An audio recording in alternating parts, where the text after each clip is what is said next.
talking today, which is blood moons, decoding the imminent heavenly signs. And Pastor, thank you for joining me here today. Well, thank you so much. I love being on your program with you. Well, we did a great show last week, and we were talking about the Antichrist, Decoding the Antichrist, one of your books, one of your excellent books. Now, you, as far as anyone that I've ever talked to, you're responsible for discovering the blood moon tetrads.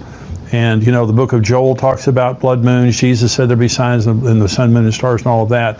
But your book here, Blood Moons, Decoding the Imminent Heavenly Signs, how on earth did you find out about the blood moon tetrads? It was a miracle. It really was. I love astronomy. And so I was looking at the eclipses, and I had been praying, and it hit me about 4 in the morning when I was in my prayer closet. I used to love to get up and pray around 4 and 5 in the morning, and I've been doing it for a long time. And I also teach on the Feast of the Lord. And so all of a sudden it hit me, I need to go to NASA's website to look at when these eclipses are occurring on the biblical calendar. Because in Genesis 1:14, many people misunderstand that verse, which is so significant. When we think of why did God create the sun and the moon, we think it was for light. But the Bible says the number one reason, go and look in Genesis 1:14, he created the sun and the moon for signs. And then it says for seasons. Well, the problem is English. When we read the word season, we think of winter, spring, summer, or fall. But that Hebrew word doesn't mean that. As a matter of fact, in Leviticus 23, when it talks about the feast of the Lord, that word feast, what do we think of when we think of feast? We think of food. Well, it's the same Hebrew word. So how can that Hebrew word, the same one, be translated as food here and winter in Genesis? It doesn't mean either one. It literally means an appointed time. That's why the biblical calendar for the Jewish people was based on the new moon, because it's on the new moon is the only time you can have a solar eclipse. And that's why the feasts like Passover and Tabernacles are on a full moon, because you can only have a lunar eclipse on a full moon. So God's calendar isn't the Muslim calendar, the Gregorian calendar, it's the biblical calendar. And so I made that connection, and then I go back and I look, and you wouldn't believe it. The first blood moon happened on Passover. The next one was on Tabernacles. And there was a solar eclipse on Rosh Hashanah, for heaven's sake, 2 weeks before the other lunar eclipse. And then in the next year, there also was a total lunar eclipse on Passover and Tabernacles. And I just was so shocked. I thought, well, how often does that happen?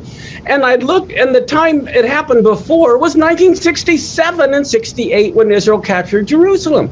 And the time before that was when Israel became a nation, 1949, 1950. And the time before that was 1492 when all the Jews were kicked out of Spain. And so I just was blown away, and I knew that it had to mean something. And I would never claim that I knew what it meant, but I knew it had great biblical significance. Oh my gosh. I mean, it's just, when I first read your book and began to understand the blood moons, you know, when you read Joel and it says the moon will be turned to blood, the sun will give its light, it's like, you know, the sky is going to fall, you know, I mean, but that's not what it's saying. No. It was saying that there will be signs, like Jesus said, in the sun, moon, and stars. And so the blood moon tetrads makes perfect sense, because that's what God does. You know, exactly. I mean, and he's so orderly, he's so predictable in that sense. So I want you to talk about the seasons, because you were talking about the feast. Now, one of the things that you teach that is so fascinating is on the Feast of Israel. Okay, so you believe that the Feast of Israel, 7 feasts, 4 in the spring, 3 in the fall, you believe that's a prophetic grid. You believe that that's a prophetic statement about the future, right? You are exactly right. In Revelation, it talks about those written in the book of the Lamb who's been slain from the foundation of the world, not 2,000 years ago. That means the slaying of the Passover lamb was from the very beginning, from the foundation of the world. As a matter of fact, what I believe the Father said is, look, I'm going to send my son to die. I'm going to determine what day he's going to die. I'm going to determine what time he's going to die. As a matter of fact, I'm going to determine what songs will be sung at his funeral. Wow. This is why 1,000 years before Jesus came, King David wrote the funeral hymns that would be sung on the day Yeshua died, because every Passover they sing the Psalms, the Hallel. As a matter of fact, many of your listeners know that they sang a hymn and went over to the Mount of Olives out on that night. I can tell you the words to the song they sang, because they sang Psalm 118 as the last hymn at every Passover Seder. So the very words that they sang before it was betrayed and crucified has the verse, "This is the stone the builders have rejected. It's become the headstone of the corner." Oh my gosh! So you have Passover. Oh, yeah. And then you have unleavened bread. Right. Okay, which was the burial. Right. And then you have first fruits. Exactly, the resurrection. All of those have been fulfilled. On the day. On the day. On the very day. And then you have the Pentecost, which happened 50 days. Oh. Yeah. So yeah, that's the Jewish. And so now those have been fulfilled, but now we have 3 that haven't been fulfilled. And so talk about the blood moons, talk about the significance of the next feast, because we were talking about the last program. This next Rosh Hashanah, the Feast of Trumpets, could be very significant. Talk about that. Oh, very significant. Now, if your listeners believe the Lord is the same yesterday, today, and forever, not just in their head, but in their heart, they know he's the same yesterday, today, and forever. If he fulfilled the spring feast to the day of his first coming, he'll fulfill the fall feast to the day of his second coming, which is why we need to know when they occur on our calendar. And just like you can't have Pentecost until he rose from the dead, he's not going to rise from the dead until he's buried, and they're not going to bury him until he died. They're going to be fulfilled in order. So the next feast to be fulfilled is the Feast of Trumpets. Well, do we hear anything about trumpets in Revelation? Of course we do. And so the next feast, Yom Kippur, is Israel's National Day of Atonement, the very day when their blinders will be removed. They'll realize Yeshua is the Messiah. And then the next feast is the Feast of Tabernacles, where God tabernacles among men for the 1,000-year reign. Now, the Feast of Trumpets, which is the very next one to be fulfilled, okay, it's also known as Yom Teruah, or the Day of the Awakening Blast. That's right. There's all kinds of scriptures that prove the resurrection of the dead, the rapture, if you want to call it that, will happen on Rosh Hashanah. I mean, some year, we don't know the year. Some year, I don't set dates. I don't know what year. See, I have no idea. But I know what will happen on Rosh Hashanah some year. Well, I totally agree with that. And see, and the thing is, for years I heard that Jesus could come at any time. Well, he couldn't die at any time. Exactly. See, exactly. He had to die on Passover. And so to say that the rapture could happen any year. Yes, you go. And because it's a 2-day feast, it could happen any of the days. Well, not only that, it's 2 different days every day in the world. Yeah. We have 24 time zones. How can anyone know the day or the hour when there's at any one time there's 24 different hours? Well, that's what Jesus said in Luke 17. In that day, there'll be 2 men, in that night, 2 men be one bed, 2 people in one bed, one taking one left. In that day, there'll be 2 men standing in a field, because it'll be night some places and day some places. Exactly. Yeah. Exactly. So and it's going to happen around September. That's the English here. But around September of the year, there's going to be the Feast of Trumpets, and there's going to be the rapture, the resurrection of the dead. Now and there are also other names that you talk about when you talk about Yom Teruah, the awakening blast, all this stuff. But also it's the wedding day of the Messiah. Yes, it's also the coronation of the Messiah. It's the day he's going to be crowned King of Kings and Lord of Lords.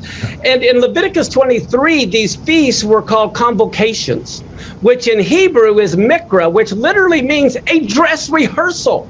So I ask people, do you want to be at the wedding of the Lamb? And they go, yes. I say, then why don't you want to be at the dress rehearsal?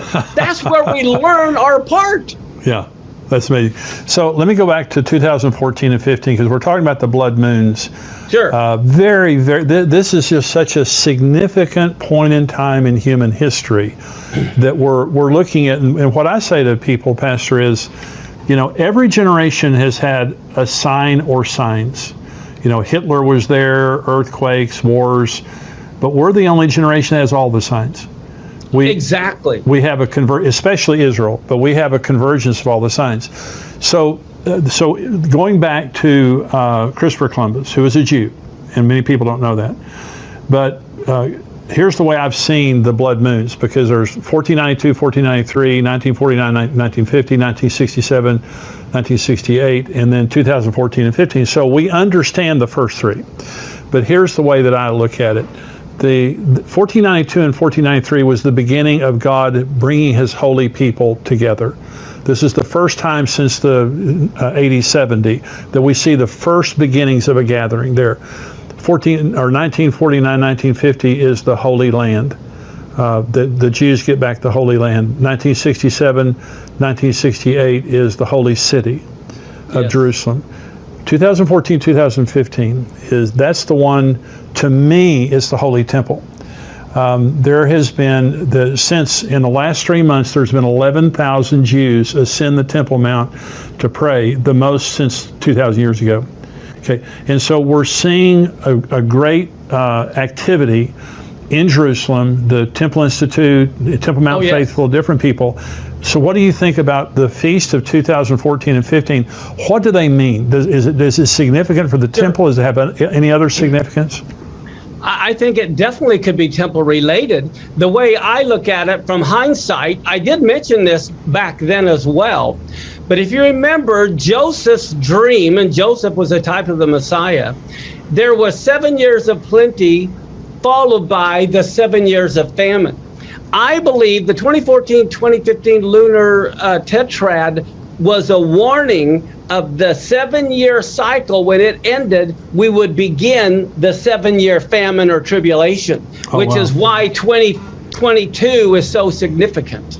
Okay, so the Shemitahs, and if you wouldn't mind talking about it again. So now, this is a Shemitah year that we're in right now. Yes. Now, when we say 2021, 2022, the Jewish year begins, and their civil year begins the Rosh Hashanah.